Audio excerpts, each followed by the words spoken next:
কাঁঠালের বিচি দিয়ে মুরগির মাংস রান্না অসম্ভব মজা হয়। এই কাঁঠালের বিচি দিয়ে মুরগির মাংস রান্না রংপুরে কিন্তু এই কাঁঠালের বিচি দিয়ে মুরগির মাংস রান্নাটা কিন্তু বিখ্যাত।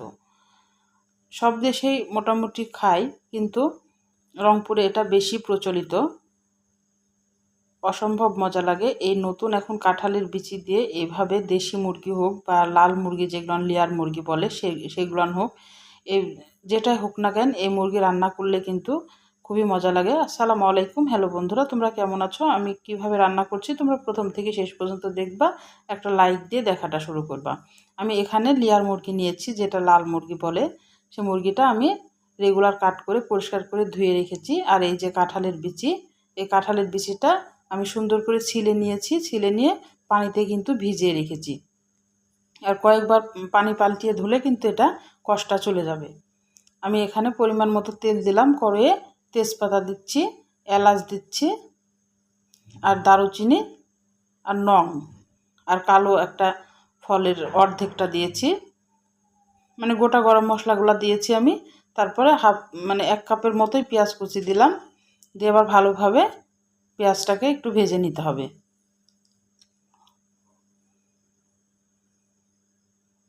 এখন কিন্তু নতুন কাঁঠালের বিচি উঠছে।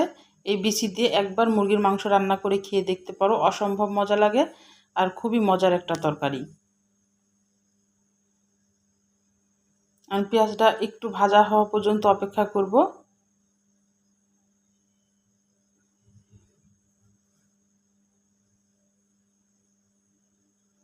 আর পেঁয়াজটা একটু তাড়াতাড়ি নরম হয়ে যাওয়ার জন্য আমি এখানে 1 চামচ মতো লবণ অ্যাড করলাম। লবণটা যদি দেওয়া যায় তাহলে কিন্তু পেঁয়াজটা তাড়াতাড়ি নরম হয়ে যায়। আমি খুব লাল করব না, পেঁয়াজটা একটু নরম হওয়া পর্যন্ত একটু অপেক্ষা করব।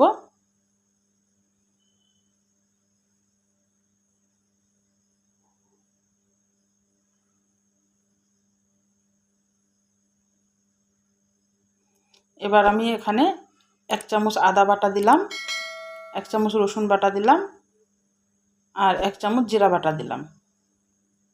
দিয়ে এবার ভালোভাবে এটাকে 1 মিনিট মতো একটু নেড়ে নিব। আদা রসুন জিরার যেন কাঁচা গন্ধটা চলে যায়। তেলের সাথে একটু নেড়ে নিব।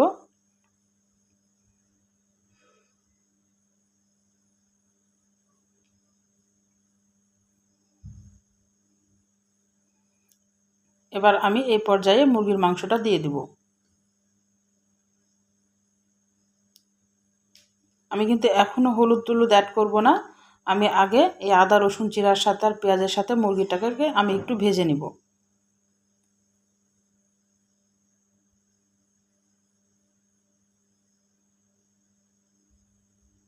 একটু কষিয়ে নিব ভালোভাবে।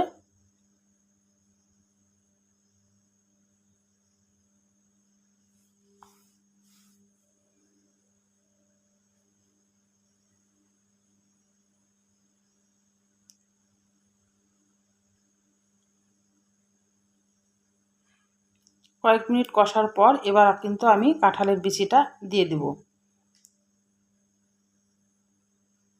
উপরে যখন তেল উঠে এসেছে তখন কিন্তু আমি কাঁঠালের বিচিটা দিচ্ছি। এবার কাঁঠালের বিচি দিয়েও কিন্তু আমি 2-3 মিনিট একটু ভেজে নিব। কাঁঠালের বিচিটাও ভাজা হয়ে যাবে মাংসের সাথে।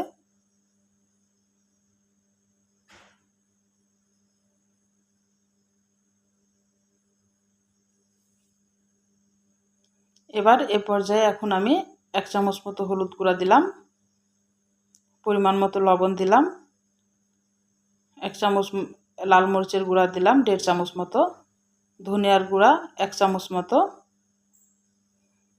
দিয়ে এবার ভালোভাবে এটাকে কষিয়ে নিব। এইভাবে কাঁঠালের বিচি দিয়ে মুরগির মাংসটা কিন্তু রান্না করলে অসম্ভব মজা লাগে।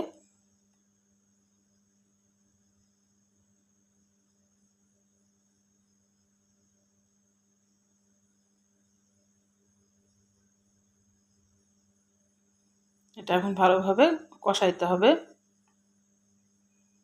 একটু সময় নিয়ে জালটা মিডিয়াম আঁচে রেখে এটাকে কিন্তু কষিয়ে নিতে হবে।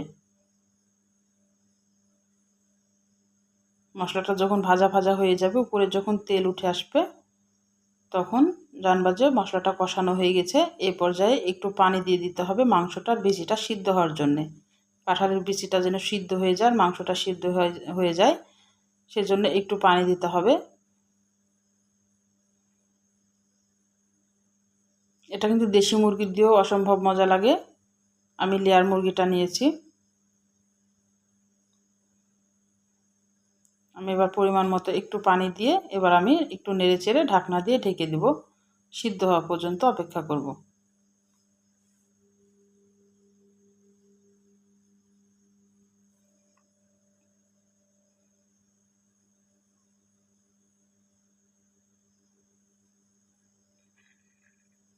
আমি ঢাকনাটা তুলে এবার একটু নেড়ে দিব। একটু পানিটা টেনে এসেছে, শুকিয়ে এসেছে। আর মাংস আর বিচি কিন্তু সিদ্ধ হয়ে গেছে। এবার এই পানিটা একদমই শুকনা করে নিব। মানে এই পানি দিয়ে কিন্তু আবার কষানো হচ্ছে। বিচিগুলো কিন্তু একটাও গলবে না, কিন্তু ভিতর থেকে সিদ্ধ হয়ে যাবে। আর খুবই মজা লাগে। একবার তৈরি করে দেখতে পারো কাঁঠালের বিচি দিয়ে মুরগির মাংস।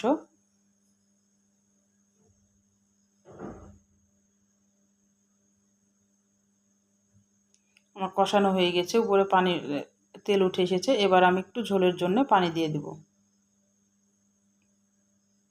এবার নেড়ে চেড়ে একটু ঢাকনা দিয়ে ঢেকে 5 মিনিট মতো ফুটাইলে কিন্তু আমার হয়ে যাবে কাঁঠালের বিচি দিয়ে মুরগির মাংস রান্না।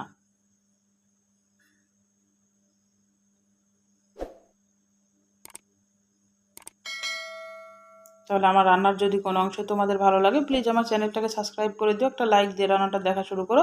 আর ছোট্ট একটা কমেন্ট করে জানাই আমার রান্নাগুলো কেমন লাগে। পাশে থাকা বেল আইকনটা প্রেস করে দিও। আমি যখন এরকম নতুন রেসিপি তোমাদের মাঝে হাজির করব, তোমাদের কাছে যেন আগে নোটিফিকেশনটা চলে যায়। তোমাদের একটা লাইক, একটা কমেন্ট আমাকে অনেক উৎসাহ করে। আর দেখে বুঝতে পারছো কত সুন্দর হয়েছে রান্নাটা, কিন্তু খেতেও কিন্তু অসম্ভব মজা লেগেছিল। একবার তৈরি করে দেখতে পারো, দিয়ে একটা কমেন্ট করে জানাতেই পারো যে আসলে কাঁঠালের বিচি দিয়ে মুরগির মাংস কেমন লেগেছিল।